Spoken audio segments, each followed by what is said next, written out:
ओम हरि ओम।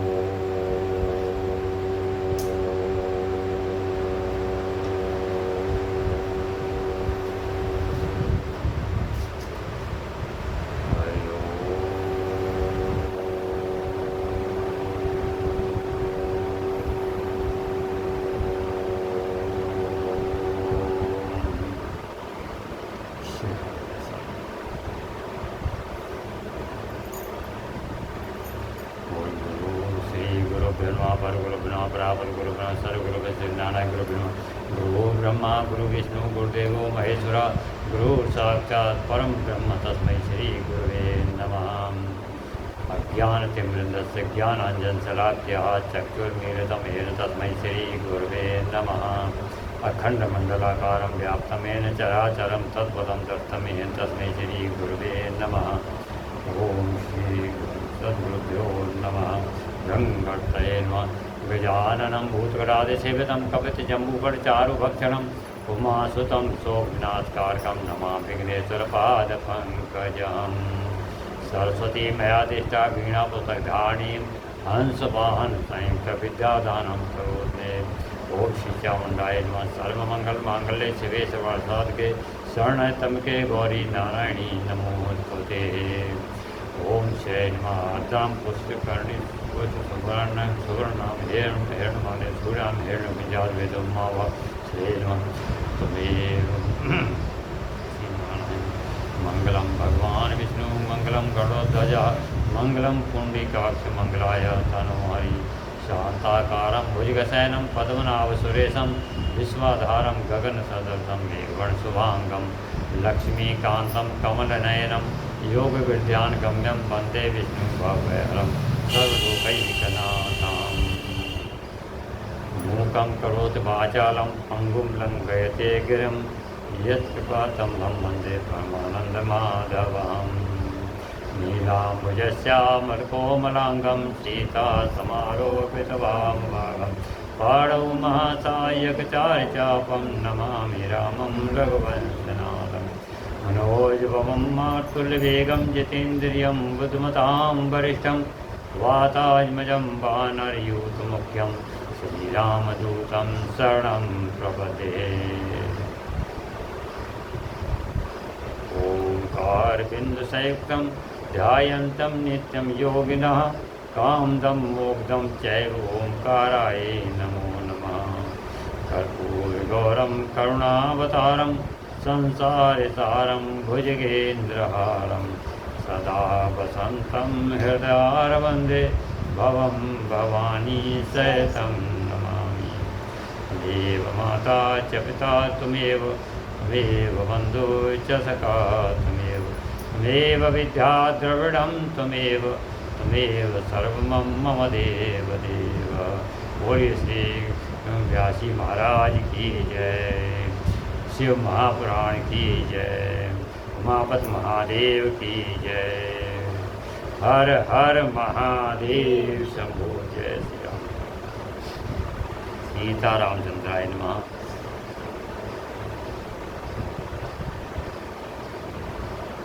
श्री शिवाय नमस्तोभ्यं श्री शिवाय नमस्तोभ्यं श्री शिवाय नमस्तोभ्यं श्री शिवाय नमस्तोभ्यं श्री शिवाय नमस्तोभ्यं श्री शिवाय नमस्तोभ्यं श्री शिवाय नमस्तोभ्यं श्री शिवाय नमस्तोभ्यं श्री शिवाय नमस्तोभ्यं श्री शिवाय नमस्तोभ्यं श्री शिवाय नमस्तोभ्यं।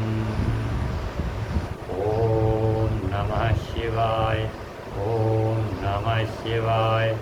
ओम नमः शिवाय। ओम नमः शिवाय। ओम नमः शिवाय। ओम नमः शिवाय। ओम नमः शिवाय। ओम नमः शिवाय। ओम नमः शिवाय। ओम नमः शिवाय। बोलिए उमापति महादेव की जय।